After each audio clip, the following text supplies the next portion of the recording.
What's up, you guys? It's Josh here on Wednesday, August 5th. This is your late in the day stimulus check and stimulus package update. Let's get into it. Super exciting stuff happening. If you don't mind, please remember to give this video a like. If you don't already subscribe, I would definitely enjoy you doing so, so that way we can grow this channel and the community. Thanks a bunch. Let's get into it.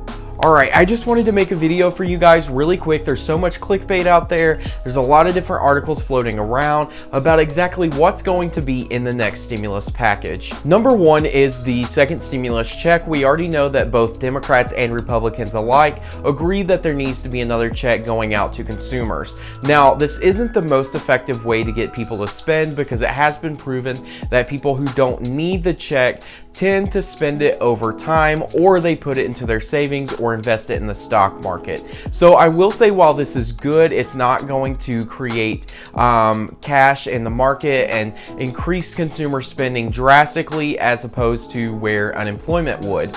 But it is very nice knowing that we're going to get another check. Now, right now, this is at $1,200. Donald Trump has said that he wants to increase this amount, but it's still to be seen whether this actually happens or not.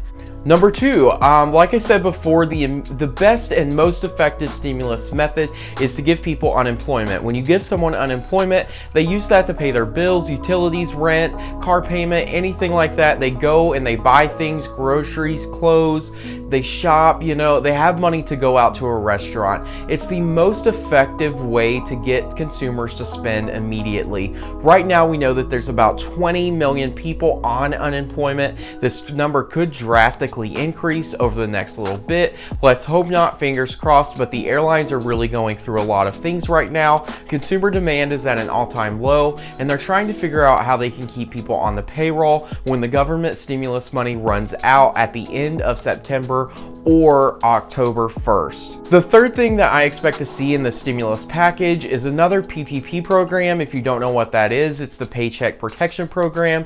This program came out in early April, late March when the package was signed, and basically it gave businesses 2.5 months of payroll expenses, and a certain amount was forgiven as long as that certain percentage was spent on payroll. Now, this was decreased to 60% of the funds that they got in order for it to be forgiven.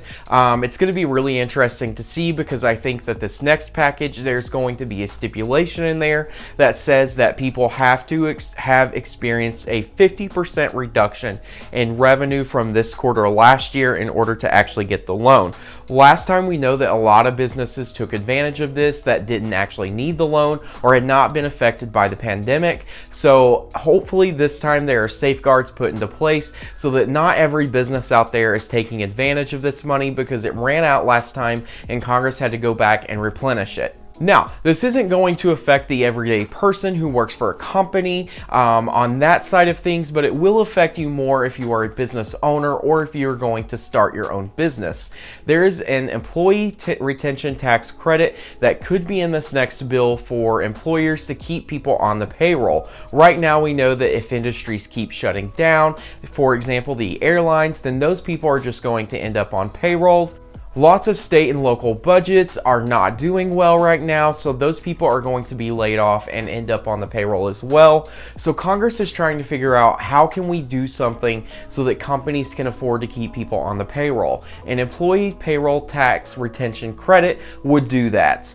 Next, we know everybody is all up in arms about the unemployment right now, as they should be, but you also have to think about how you get people off of unemployment and let them return to work. We've heard this big thing about how people are making more on unemployment than they would be if they were at work. Now, I don't think this is true. Of course, if with everything, you're going to have a few bad apples in the bunch that do take advantage of this program, but Congress is actually thinking about doing a $450 per week return to work bonus. Now, I don't know how long this would go on for. Nobody really knows, as the details are being hashed out, but it's really interesting to see how this would go into effect and if it would actually encourage people to go back to work. Right now, we know that the unemployment numbers are around $400 per week. It was at $600, but if they did the employee back to work credit and gave you $450 to go back to work, that would be about $50 over what unemployment pay is, and and that would be $50 more. That would entice people to go back to work.